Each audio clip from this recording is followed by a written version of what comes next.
Beautiful stuff. Good morning, everyone. Good morning. I have a very important announcement to make to those of you that might be going to the Robert F. Kennedy speech being given in Aurora at around 2:30 today. There's someone that has room in his car if you need a ride. So his name is Jeff. Just go into the office after this is over and say you need a ride to go to the Robert F. Kennedy speech. Right, I brought it up because my son actually is going to be introducing him. My son works as his communication director, and so he'll be there and you get a chance to listen to him. Most of you listen to him on his television show, High Wire. So, okay. That said, is there anybody here from another Unity? Anybody here for the first time?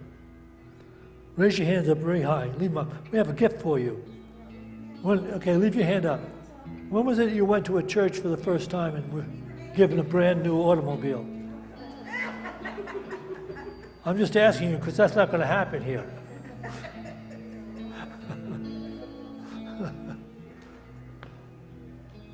All right. Today's a very special day because today, Santish is going to share with you the deepest insights that you may cherish that will transform the way you look at life.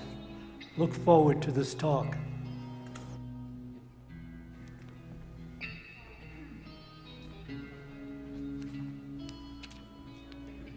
Come on up here. Good morning, everyone. Welcome to Unity of Boulder. My name is Mike Shadle. I'm the administrator here. Take care of the building and everything else going on around here, including renting space. So if you ever have any events, meetings, parties you'd like to have here in any of the spaces in Unity of Boulder, just call the office and ask for Mike and I'll set you up. Well, this building smells absolutely amazing right now, and I would like to learn why. Hi, everyone. Our youth group is holding a pancake breakfast fundraiser today. It's at noon after the service. So anyone who wants to come, definitely come. For adults, the cost is $8. For kids, it's $6. And if you need to pay with card, you can go into the office, but the rest you can pay by the door. Here is why we're raising money. So we're doing a fundraiser for our YOU rally coming up here. We're going to Oklahoma. We do one of these every year. It's a really special experience I think every teen should experience. It's, you get a kind of love you don't get anywhere else. So we need the money for, gas, all food costs, because, it's a lot. We also need it for like kids who can't afford to go. So yeah, you guys enjoy those pancakes. we spent a lot of time on them, so we got some gluten-free ones too. Thank you, guys. We'd just like to let everyone know that we have a whole bunch of opportunities in different clubs around this building that you could sign yourself up for that help in this area of the building or that area of the building. You've seen the past few weeks, we have our entertainment club that comes up here and sings. You could join that. We have stuff that's helping out with our grounds, in our kitchen, in almost everything we do here. It's not just a great way to help out Unity of Boulder, though. It's a great way for you to get plugged in here with us, the staff, and meet other people, other congregants who are like-minded people just like yourself. So please check out your handouts and check out the different areas that you could sign up for and the different clubs you could join up. And if you have any questions, always just call the office, ask for Heather or myself, and we can give you more information about it. All right, thank you. And these are for you to sign up on. They'll be out in the lobby on the tables if you want to. Thank you.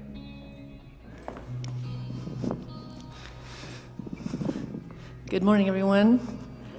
Welcome to Unity today. This is the moment in our service, which is a call for prayer. You have little sheets in front of you, in the pews in front of you, and you're welcome to write anybody's name down that you're feeling that could use some prayer right now. And it's always okay to write your own name on that piece of paper. And Steve, who's the head of our prayer partners, will come down the center aisle and collect those sheets of paper and put them in our prayer box that will be there prayed over for 30 days in-house here at Unity of Boulder, and then they'll be sent to Silent Unity in Kansas City, Missouri, and will be prayed over 24 hours a day for 30 more days. We know that we don't have to put what the issue is down on the piece of paper. The Spirit already knows what is needed before we even ask. We're really doing this practice to align ourselves with the power that lives within each and every one of us, that we can send spiritual energy to those who are facing challenges, and we can see them in their wholeness, in their homeostasis, and see that balance returning to their lives. But we like to sing this song to get ourselves into this state of awareness of this high consciousness being that we are. And we're just going to sing together, and you're welcome to join us. And I'm joined with my mom, Norma.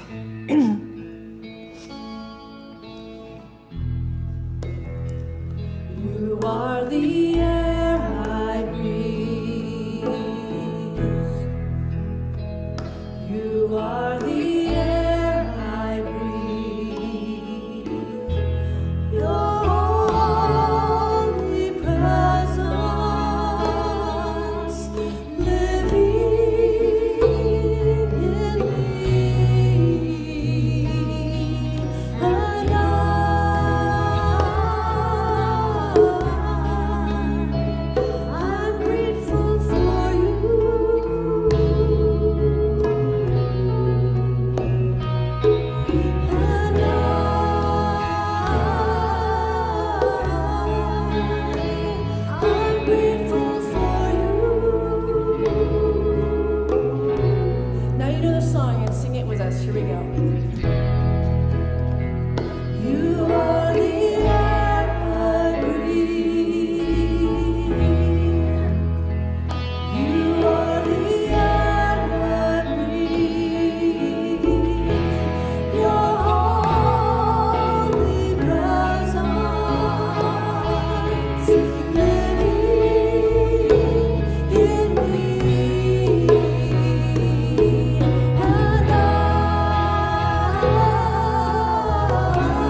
All right, today we have the special opportunity to welcome a guest that sings for us every month, one of our greatest in-house singers. Let's have a warm welcome for Rebecca Abraxas.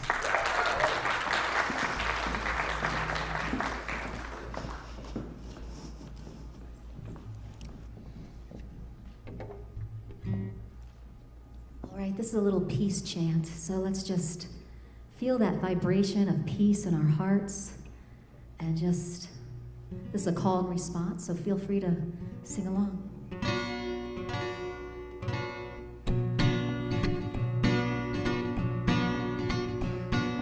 Shanti, shanti, shanti, shanti, shanti, shanti. There we go, good. Shanti, shanti, shanti, shanti, shanti, shanti. May we all have peace, may we all feel love. Shanti, shanti, shanti, shanti, shanti, shanti. May we all know light, may we all stay bright. May we all know light, may we all stay bright. Yes. Shanti, shanti, shanti, shanti, shanti, shanti. May we all have peace, may we all feel grace. May we all have peace, may we all feel grace. Shanti, shanti, shanti, shanti, shanti, shanti. We are one, we are one. Sing that with me. We are one, we are one.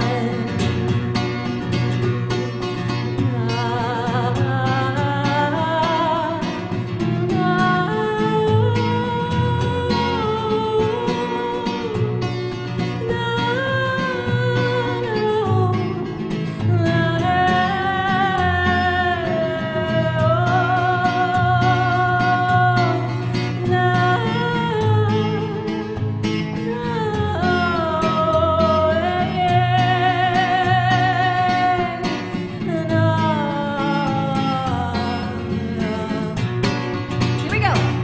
Shanti, shanti, shanti, shanti, shanti, shanti. We are one, we are one. Here we go. Shanti, shanti, shanti, shanti, shanti, shanti. We are one, we are one. One more time. Here we go. Shanti, shanti, shanti, shanti, shanti, shanti. We are one, we are one.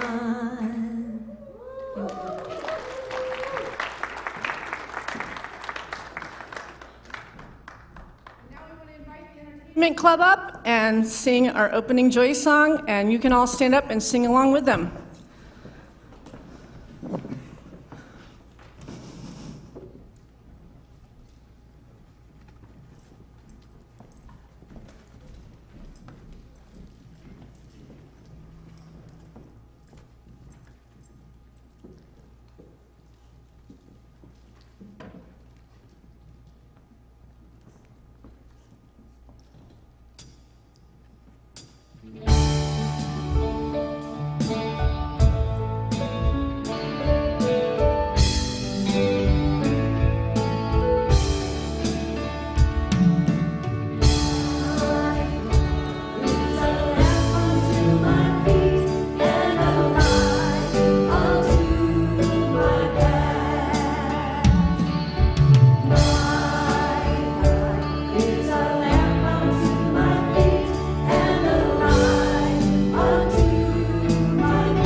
let's say thank you, God, for this beautiful day, or half standing, and turn and meet one another and say hello and get people's names, make new friends today.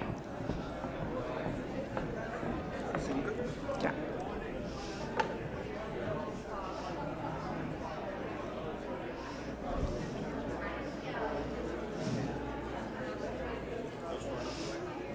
I think you bend them down, put them down at the bottom. Yeah.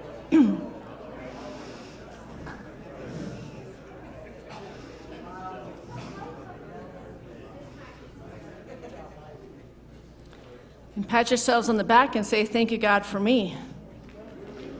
It's important to start there. When we love ourselves, we can reflect love to others, and we're such a better vehicle being the change for this world that we're seeking. So today, my talk title is Count It All Joy. I was going to be giving this talk last week, so if you'd come for it last week, I ended up changing my sermon in the middle of the night because it was Mother's Day, and I realized I had to tackle the mother's topic, and I was kind of avoiding it because my son's graduating from high school, and I'm extremely vulnerable in that process of just that. It's that they say when you let your children go, it's the mother's crucifixion, so it was hard for me to face like speaking about mothers because it means so much to me. And I was so emotional, but last week it went really beautifully and it was fine. And I could do it thinking about my own mother and thinking, I'm doing this for my mom. I'm not going to think about me as the mother in this moment. So, count it all joy. In James 1:2-4, it says, My brethren, count it all joy when ye fall into diverse temptations, knowing this, that the trying of your faith worketh patience. But let patience have her perfect work, that ye may be perfect and wanting nothing. It is the first command James gives in his epistle. To understand what he means by it, we must look at the full passage and surrounding verses. Count it all joy, my brothers and sisters, when you meet trials of various kinds, or you know that the testing of your faith produces steadfastness. And let steadfastness have its full effect, that you may be perfect and complete, lacking in nothing. James does not merely say count it joy, but he says count it all joy. That is, we can consider trials and tests as pure, total joy. Too often we see trials in a negative light, or we assume that joy cannot exist in hardship. Worse, we consider the hard times as some sort of karma, or worse, a sense of the universe out to get us. Rather than doing that, what we really need to do is see the opportunities to joyfully mature in expanded awareness. And we don't usually joyfully mature in expanded awareness when things are going easily, right? We're stretched in the difficult, and it's kind of fun to think when you're in one of these times where it feels like there's a lot of change going on, to be able to have a wonderful affirmation to say, count it all joy. Count it all joy. Even when things that we are attached to are falling away, even when we are facing inner turmoils that are expanding us to realize that this is setting us up to let go of limiting thoughts and beliefs about self. So when we're going through these things, a wonderful thing is taking place, a stirring up, right? An affirmament in our spirit to expand into that which we are here to be and called for this life, right? And so it doesn't, those trials and those errors that we're going to embrace them, that even there we can call it all joy. In the book Discover the Power Within You by Eric Butterworth, he words it in a similar way.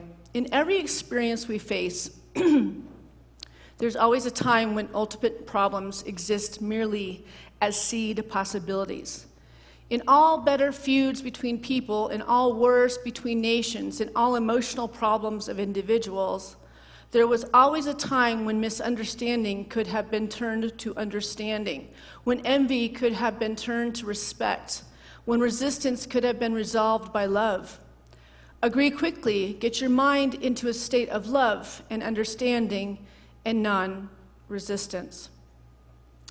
So I shared with you 2 weeks ago, before I was going to do this sermon following up, that I'd finally had a breakthrough after 1.5 years of a massive internal time of everything changing in my life, everything that I wanted to stay the same and had some attachment to was currently moving and changing and unfolding into places that were the unknown for me. So it created a lot of discord within my being, and I eventually chose to say yes to the process of just being with what all it was, and to heal the parts of myself that could not face the falling away of things that I was attached to. So it was a sort of dark night of the soul, and we know what the dark night of the soul is about: the phoenix process. It's the process of letting it all burn. It's the death of the self that no longer serves us, right? And then we build up from the ashes the new. It's the resurrection. It's what the Christ process was about. We do it many, many, many times in a lifetime, and some are little spells of it, and some are big spells. And this is one of my big ones. This was me stepping up, and I felt, not this last Sunday, but the week before, I woke up on Friday with absolute clarity where all of it was going, why I had to go into this deep place. But the whole time I was getting very few urges from the universe or signs or symbols of what's next. And I was seeking for those what next moments, but Spirit was not like coddling me through it. It was just this vast fall where my faith just stayed with God, with Source, with Spirit. This was the ultimate test of my lifetime. And yet I finally loved myself enough to know that only good could come from this situation. And when I woke up on that Friday with just like the universe was like, here. This is why all that was going on within your being, because now you're ready to step into this unfoldment.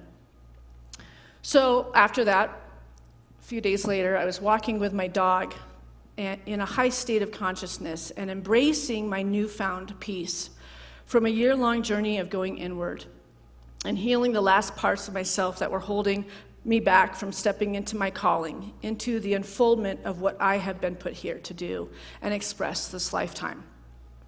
It was the most miraculous morning, and I found myself reflecting on the last 5 years even, and all of the changes that have occurred in this spiritual center, in my personal life, in my family dynamic, in my friendships.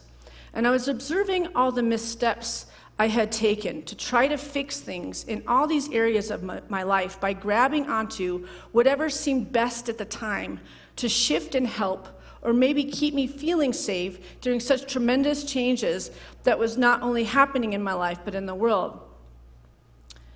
I observed all the ways I would think, well, maybe this will fix this, or shift my energy and say, well, maybe this will sustain this part while I handle this other part of life, seeking divine direction, but still leaning on others' advice to help me navigate all of what was falling away and finding quick fixes to grant another day. To put a Band-Aid on this while I handled that, and observing all the plates that were spinning in the air. And while I felt I was doing it with a deep sense that God was doing it through me, I was missing the entire message in all of this going on that was throwing me from here to there, reaching with all my might to find the strength to juggle more and more, and nothing worked. Nothing came about from all that seeking, which was the answer on how to save all of this. How to keep growing and building what once naturally sustained itself. That was basically the core thing. How do you keep building something that is no longer sustaining itself? And it was so many areas in my life and in this center. And while I was walking, tears were flowing down my cheeks in reverence of how deeply I took responsibility for all of it, to make everything work well the way it used to, so effortlessly. I had such sweet compassion for that version of myself in walking and moving this all through my being. Nobody is that special. Nobody holds the keys to fixing what is no longer called by the universe, right? You can't keep an old paradigm working when it's time for a new one. As I was walking, I visualized my holding up the Tower of Power through all of those years, and I let it all go. All this senseless running, and I let all the plates that I was spinning fall. And I felt the weight of what it was to carry all of that just melt away. When the answer was always there, right in front of me, and boy, would I have been further along now if I had just surrendered and listened and let be and allow what was to be. This is a good chance for you to take into your mind how you've tried to keep being something that was comfortable and you were attached to. And in the end, we can't keep something, the same if it's not divine order, if it's not what Spirit wants. And so the ego can keep thinking that we can somehow plug a hole to fix this hole and plug a hole here and fix this hole. And ultimately, the end result is we have to just let go altogether. And I thought I was, but I wasn't. I was carrying all this in a false sense of self that I was in surrender, and yet I wasn't sleeping. I was in inner turmoil. I was stressed beyond. I was missing out on all the good of my kids in life because I was trying to be something that could save something that was old when all God wants is it to be new. It's the death of all of it, not just what was happening inside of me, but everything, all the structures, all the things that we used to think worked really well, it's all falling away. But yet we keep grabbing at trying to keep it to stay the way that made us comfortable. So I no longer carry that burden of all of it. And it is all ending up exactly the way I was most worried it would end up. Yikes, right? Like that truth to self. All the things I did not want to happen, all that plugging, it still didn't work. It's all ending up the way I was most worried about. But now I see. Now I know. Now I feel the hope of everything appearing in a new powerful paradigm that could have taken a hold a while ago if I had just trusted the universe, trusted the process, and gotten out of the way, gotten out of my own way. So just let's ponder what I just shared with you, which is a deep sharing from my own experience. And it's a painful sharing because I don't regret that I'm not further along. Obviously, you realize you'd be further along if you could have just been in that let go and in that surrender sooner.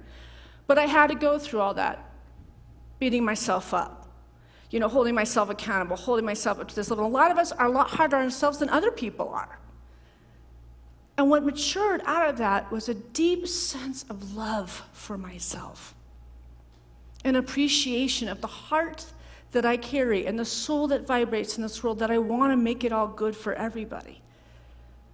And I see that girl, and she's beautiful. She's giving. She's very selfless. But she tortured herself by trying to make something stay the same that was no longer the unfoldment. So I'm talking about old paradigms, and we're going to talk about that today because I've been studying them and researching how they work. And I think the more we become more familiar with them, it's like anything. There's so many words for everything. It's the old self to high consciousness. It's 3D to 5D. We've got so many names for it. It's from the old earth to the new earth or to the awakening. So now we'll do the paradigm one, right? Maybe one will land. It's all the same thing, but it's just a different terminology, right? Mary Morrissey says it this way: as you move through the universal laws on your journey to discover deeper knowledge and create a life you love living, your paradigms become very important. If you want to change your life, you need to change your paradigms. It's not enough to understand what a paradigm is. You need to be able to identify them in your own life. The best way to identify them is by seeing examples, which I'm going to give you some. Your paradigms are a collective of assumptions you've learned about what is true. These thought patterns produce habits. The patterned ways human beings respond to the problems they experience inform decision-making and influence behaviors. Habits, decisions, and behaviors ultimately produce results. We all have paradigms in each area of our lives. Paradigms can be inherited from our parents and caretakers, born out of trauma or struggle, or taught to us as a part of our culture, religion, or education. And even though they can be the root cause of results we may not love, Paradigms aren't inherently good or bad. Like scientific theories, your paradigms are simply a collection of information. So paradigms can be expansive, those that serve you and create growth in an area of your life, or contractive, those that present challenges and produce less than ideal results in your life, right? So some of your paradigms may be working great for you, while others may be keeping you stuck. If you want to know which category your current paradigms fall under, all you have to do is look at your current results, because your results are a perfect mirror of the paradigms that you are holding. So let's look at some of the results in your life. And most probably importantly, the results of things that you're not necessarily loving, because we're trying to, if there's paradigms that are feeling really good, then those are good. They're established, they're doing well. It's the ones that are you're pushing up against that you're not finding another way, another vein to move forward. There's a stuckness, there's an energy that's blocking, right? That might be a paradigm, an old paradigm that's no longer serving the expression and the unfoldment of your soul's life at this point. So I want to share a passage from Paul Ferrini. I've been using him with the paradigm thing because I think he speaks to it very well on the spiritual path. What happens in your life is neutral, neither positive nor negative. You decide whether it is positive or negative, spiritual or mundane. Everything in your experience can be endowed with spiritual qualities by bringing your love, acceptance, your forgiveness to it. You think you understand the meaning of the events that occur in your life. Nothing could be further from the truth. You don't understand the meaning of anything that happens. This is because you yourself give it meaning. If you give it meaning, now can it have a meaning apart from the one you give it? If you wish to understand the meaning of what happens in your life, stop giving it your own meaning. Let the situation be. Feel it fully. Allow it to teach you why it has come into your life. If you want to come right to the center of it, ask, how does the situation help me learn to love more fully?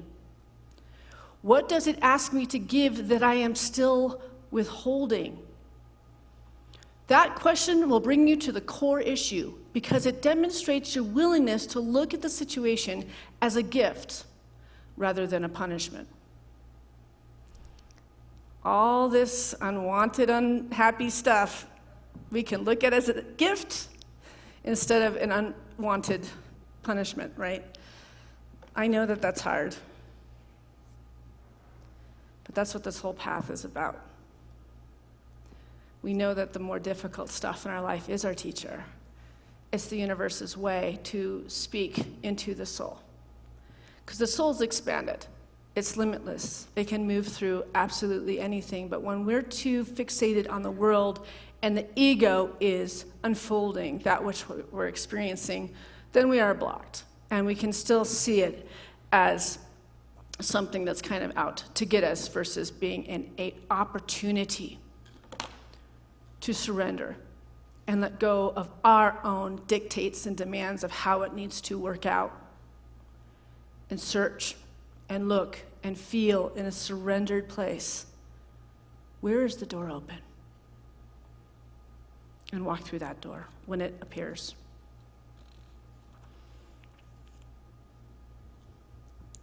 So maybe you can't see it yet, but you can feel it. You can sense it. Somewhere deep within, you know something is happening that you can't quite see. Energy that is working in your favor. Tiny synchronicities aligning in perfect timing. A shift happening in the universe that you can feel deep down in your bones, and your thinking mind may still have doubts, but your beating heart knows this is real. What's meant for you in this coming right now. You are seen and you are being taken care of in ways you can't even imagine. You're exactly where you are supposed to be, and right now your only job is to keep making space, keep letting go of what no longer serves you, the limiting beliefs, the old stories, the heavy baggage you've been carrying that isn't meant to come with you into the next chapter. Make space for what's meant for you. Make space for what's coming. Soon you will understand how everything that has happened has led you to this moment, has prepared you for this moment. And soon you will see this whole universe is about to open up for you. Who's feeling those nudges? Who's feeling a sense that there's a really good current that's taking you somewhere right now? Yeah. And who's not feeling that opening right now? Yeah, and it's a really disturbing place to not feel that opening, and that's where I was for a while. And I'm here for you. I totally get it. And so how do we build that faith? Not hope, because hope is a beggar. How do we build that faith in this unseen realm, this spiritual universe that moves in and through everything and shifts everything, heals everything? How do we aspire to get connected with that when we're not getting the signs and symbols? Because what's happening right now is this is a huge time of awakening, right? So the whole, law of attraction and think and have, it's not easy like that right now. And it hasn't been for a while. Because the development and the depth of the souls that we have to be stepping into this world has to have a root system that is connected to this Mother Earth that gives us life. We can't just be in this think and have and play in the mind and think that we can just manifest out of thin air. Those days are over. Because what's being asked of us is something so massive, so powerful, that it can overcome wars on every point of our planet right now. It can overcome animals disappearing every single day. As a united force, as us as the second coming of this Christ they talk about. So we start looking through the lens of that. When we see that piece of trash, when we see that person that's dealing with something, when we see that we realize we are the voice, the hands, the being, the doer. All this hardship is to get us out of our way and discover the soul that we came in. There's no synchronicity that you're here right now. We're here at one of the most challenging times on this planet. You don't think that there's a divine plan and why each and every one of us is here together, sitting here, listening to this message?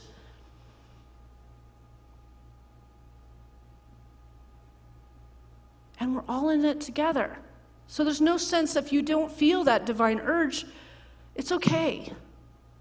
Know that there's some that are feeling that and start looking for it. Start feeling that. Start finding the vibration that feels that there's a divine urge that's moving you forward and moving you through it. And look where you're attached and look where you're in bondage. Look where you're staying in a place that you're doing this to yourself. Spirit's never withholding anything from you. It's a human thing to withhold the limitlessness, the gloriousness, the prosperity, the good that every human being on this planet should experience. Every animal should have that protection, that sense of love that vibrates in and through every aspect of the living life on this planet. And we're going to do that. We're already doing that.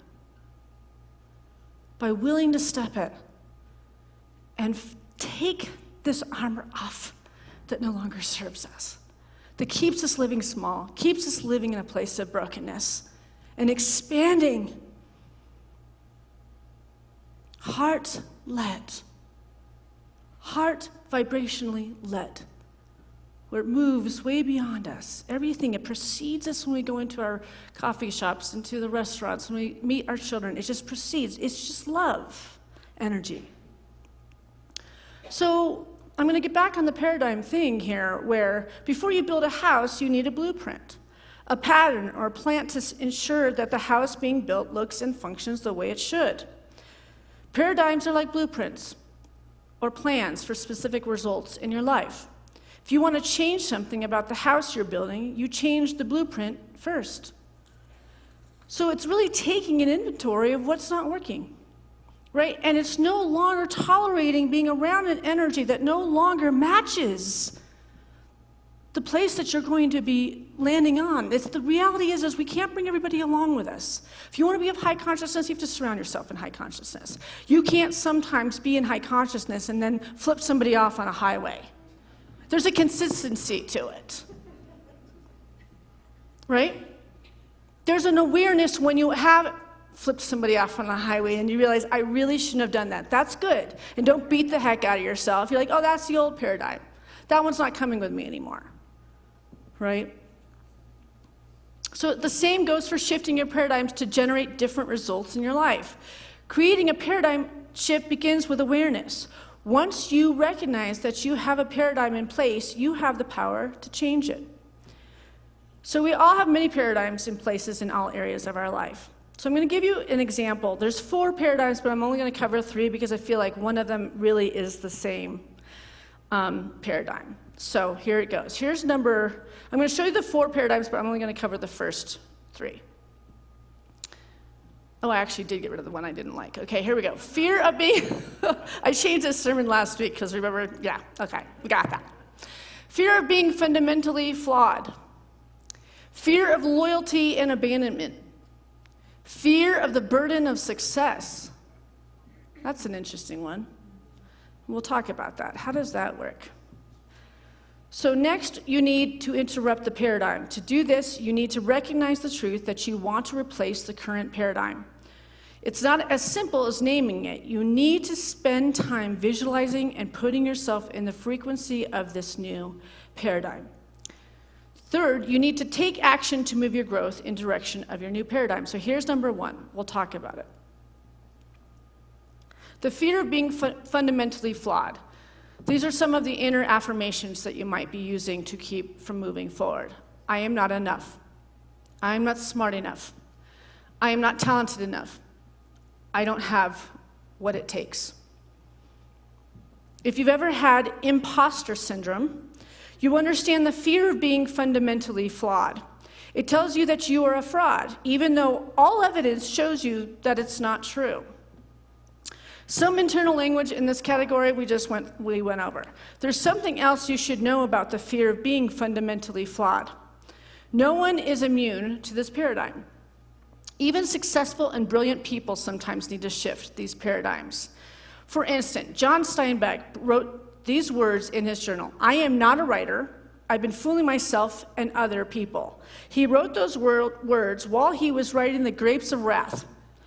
He was already successful at that point in his career. Who can really relate with that? Right? Like, you are already successful. It shows in your bank account. It shows in your successes. And yet, deep down, you think you're tricking everybody. How many relate with that? I so relate with that.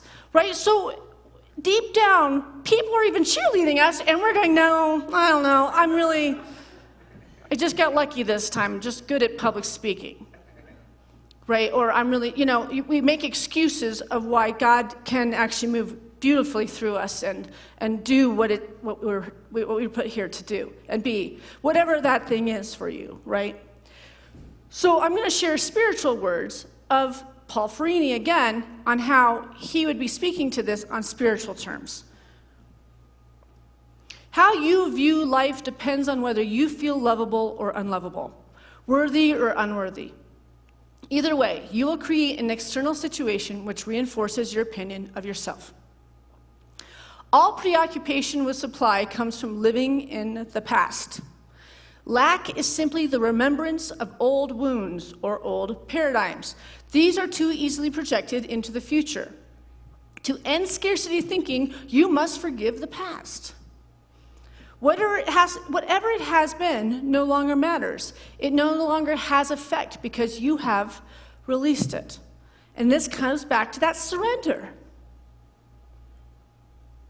How important is it that you need to keep sharing those stories with others to show why you're more broken than somebody else? Because a lot of us really depend on those, and we lean on those to feel like we can function by our stories that broke us. So therefore, people don't hold us to too high of a standard. But what we're also doing is we're not holding ourselves to a higher standard. That we can actually break through any of this. It no longer has effect because you have released it. Just saying the word, let's just say, I have released it. I have released it. Use those words through your body. Can't you feel that? Can you feel that feeling of, I have released it? And trust me, I know, we've all been through it. I've been through it. This human condition has been hard. The adult part, it's been really hard. Can we forgive people that hurt us, that betrayed us, that did ill will towards us when all we did was give unconditional love? Can we release it so that we may birth a life that we can feel the little twinkle that we deserve and allow it into our experience? This is part of that releasing, is the surrendering. Is the story more important than you discovering your life and discovering it abundantly?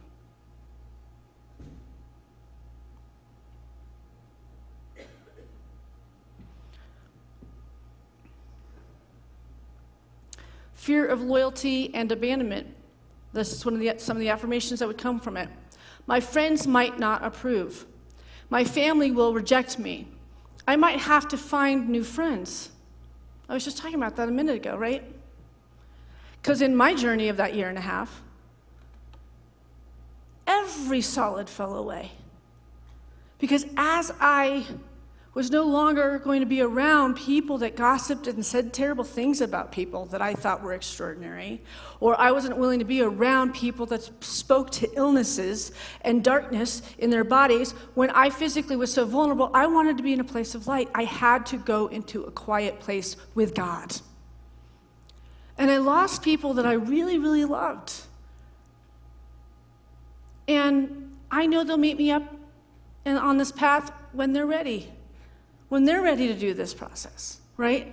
But you can't drag them along with you, because this process is between you and God, because ultimately our whole life, truly, it's us and God. We come in, us and God, and we leave, us and God.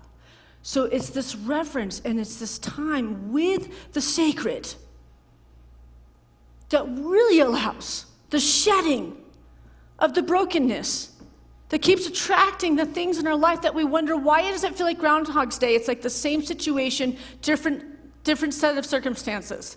Because we keep attracting it from a subconscious place that's still attached to the old paradigm, the old story. So I feel like I want to stop there because I've got a lot more, and I'm just going to go into the paradigm thing for next week. So why don't we just do a small, close our eyes, put a little music on, and let's just sit with a little bit of what was shared here today. And just get in the presence with your feet flat on the floor, and just let's get in the breath.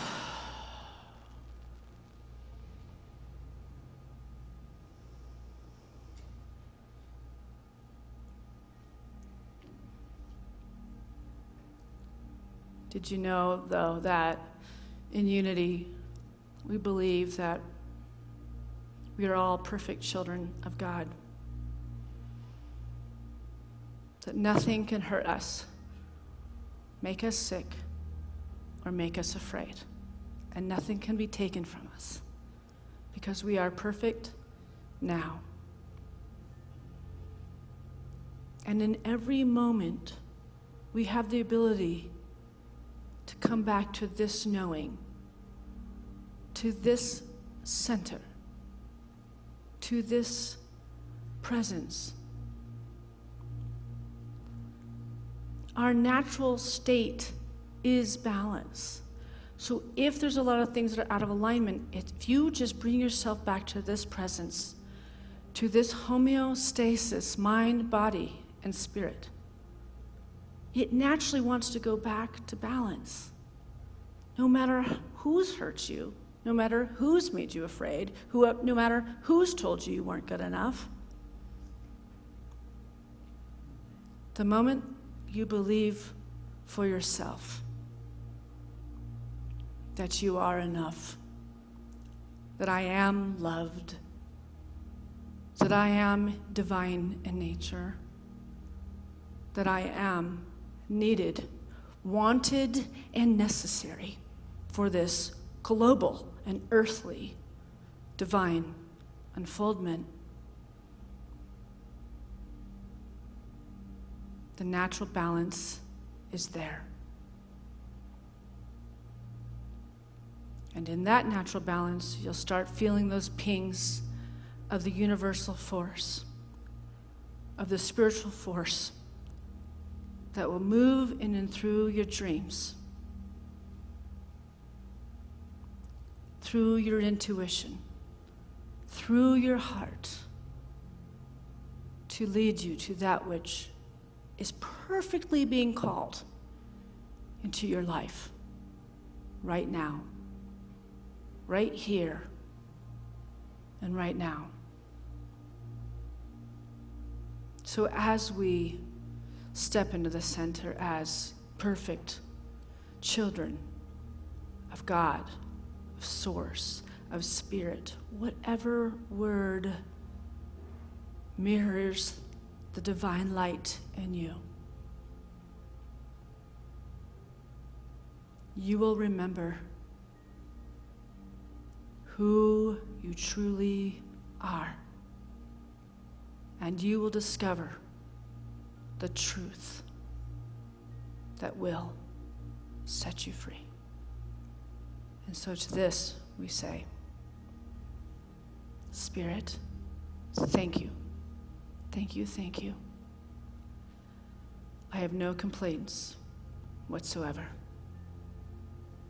Amen.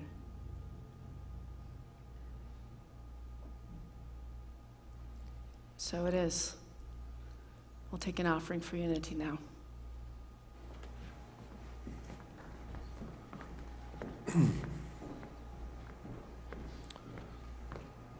Well, once again, we've freely received insights into how to shift any negativity that's in our lives and create more harmony, more peace, more love in our life and in our world. It's a beautiful thing to have a unity center like this here where we share that, and those of you online. So I'd like to just say to you that we have many ways to support Unity of Boulder. Those people that are watching, looking at our website, watching this online, at the right-hand corner, there's a little tag up there that says donate. You can donate to Unity through that. Those of you that like to give electronically, you have a QR code on the handout you received coming in. So if you want to give through Vimno or PayPal, you just use that code. Those of you that are live streaming this, at the bottom of the live stream, there's a link that you can plug into, and it gives you the different ways you can donate to Unity of Boulder. So there's no reason why we couldn't be part of that process of giving and receiving on a financial level. So with that in mind, we know that's part of life. That's how life grows and how life prospers. We bring into our hands right here that financial gift we want to make to Unity of Boulder, and we can bless it with this offering prayer. Divine love, through me, blesses and multiplies all that I have, all that I give, and all that I receive, because I give. And so it is. Amen. And we have Rebecca Braxis to share her incredible music with us once again.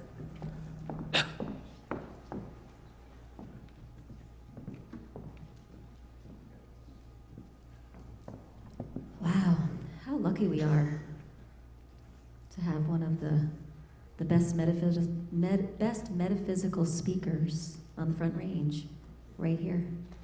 Every time I'm here, yes.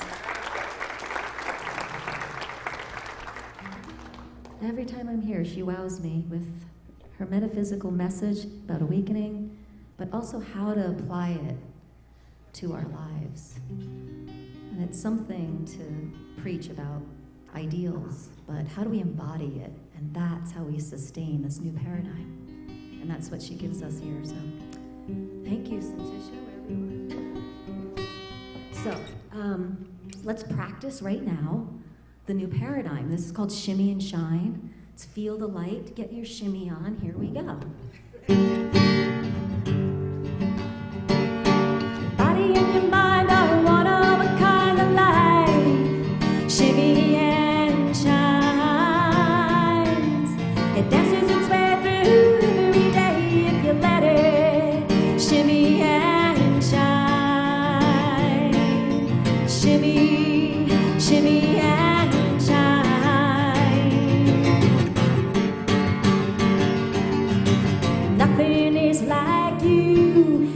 expression of divine, a unique design.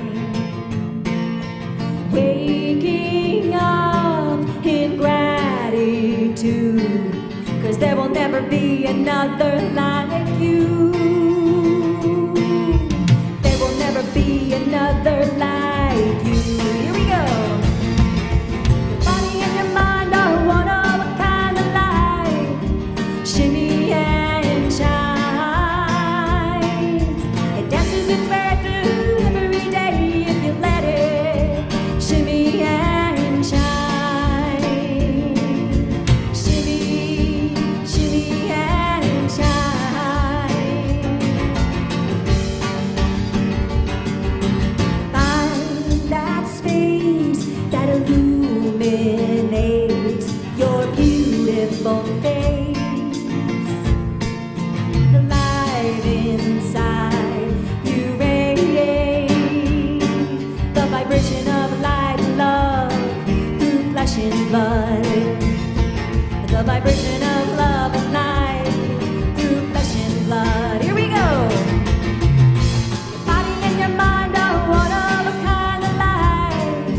Shimmy and shine. It dances its way through every day if you let it. Shimmy and shine. Shimmy, shimmy and shine. Can we see a little shimmy?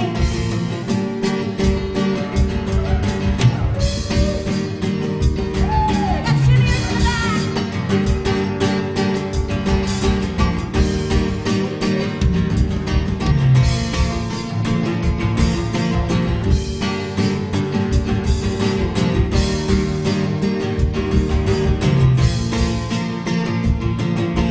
You have a mission to shine. That's our mission. That's our new paradigm.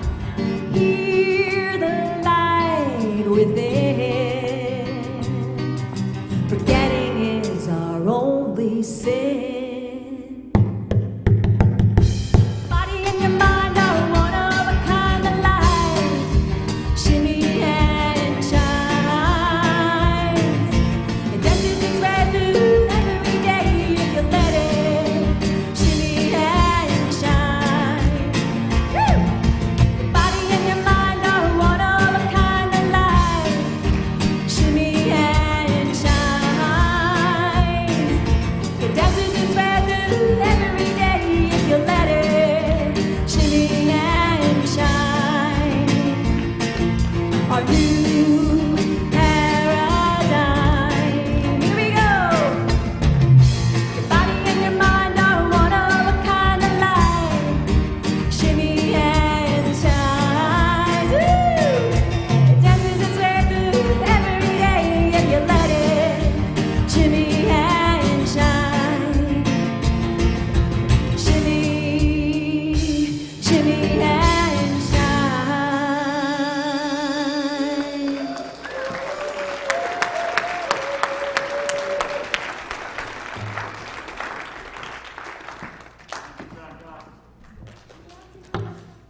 So that completes our service. Remember, we have this pancake breakfast. Please support these young people. They're going out. They're our future, right? And for them to be able to have this week-long experience with other teenagers their age, working on their intuition, sitting with the knowing that they're perfect children of God and stepping into this world to bring that light. It's so important. So please support this pancake breakfast. And if you have a prayer need today, there's prayer partners available. They have these white sashes on. You can just stay seated in the sanctuary at the completion of the service, and they'll come and pray with you where you're seating right now. I will not be having my group afterwards. I have to leave here quickly. I'm going to have pancakes, and I've got to get going. I've got some other stuff to do today. So let's all rise, and let's just finish with I release and I let go, because we're running a little late. Here we go. And the choir can come up and sing with us. Yeah. I release and I let go. I let the Spirit run my life, and my heart is open wide. Yes, I'm only here for God. No more trouble, no more strife. With my faith I see the light. I am free.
pancake breakfast.